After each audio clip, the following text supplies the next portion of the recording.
Ang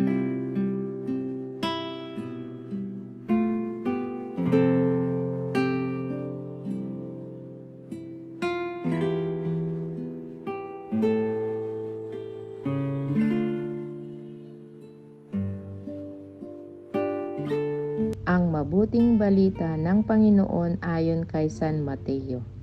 Noong panahong iyon, sinabi ni Jesus sa kanyang mga alagad ang talinghagang ito, "Ang paghahari ng Diyos ay maitutulad dito. May isang taong maglalakbay kaya tinawag niya ang kanyang mga alipin at ipinagkatiwala sa kanila ang kanyang ari-arian.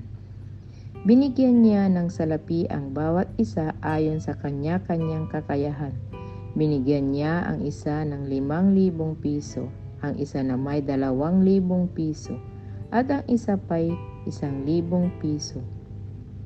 Pagkatapos siya'y umalis, humayo agad ang tumanggap ng 5,000 piso at ipinangalakal iyon, at nagtubo siya ng 5,000 piso.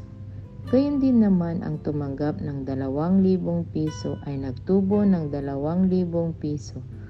Ngunit ang tumanggap ng 1,000 piso ay humukay sa lupa at itinago ang salapi ng kanyang Panginoon. Pagkaraan ng mahabang panahon, bumalik ang Panginoon ng mga aliping iyon at pinapagsulit sila. Lumapit ang tumanggap ng 5,000. Wika niya, "Panginoon, heto po ang 5,000 na binigay ninyo sa akin. Heto pa po ang 5,000 na tinubo ko." Sinabi sa kanya ng Panginoon, "Magaling, tapat at mabuting alipin. Yamang naging tapat ka sa kaunting halaga, pamamahalain kita sa malaking halaga. Makihati ka sa aking kagalakan." Lumapit din ang tumanggap ng 2,000 at ang sabi, "Panginoon, heto po ang ibinigay ninyong 2,000. Heto naman po ang 2,000 piso na tinubo ko."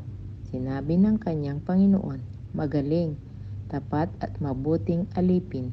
Naging tapat ka sa kaunting halaga, kaya pamamahalain kita ng malaking halaga. Makihati ka sa aking kagalakan."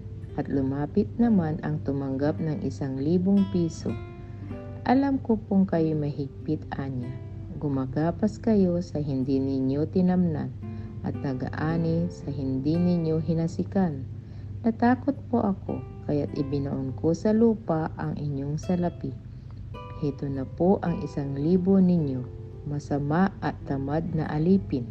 Tugon ng kanyang Panginoon, "Alam mo palang gumagapas ako sa hindi ko tinamnan at nag-aani sa hindi ko hinasikan.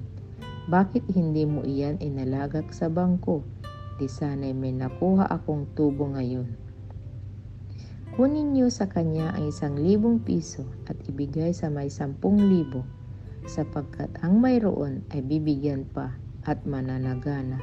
Ngunit ang wala, kahit ang kakaunting nasa kanya ay kukunin pa. Itapon ninyo sa kadiliman sa labas ang aliping walang kabuluhan. Dooy tatangis siya at magngangalit ang kanyang ngipin. Ang mabuting balita ng Panginoon.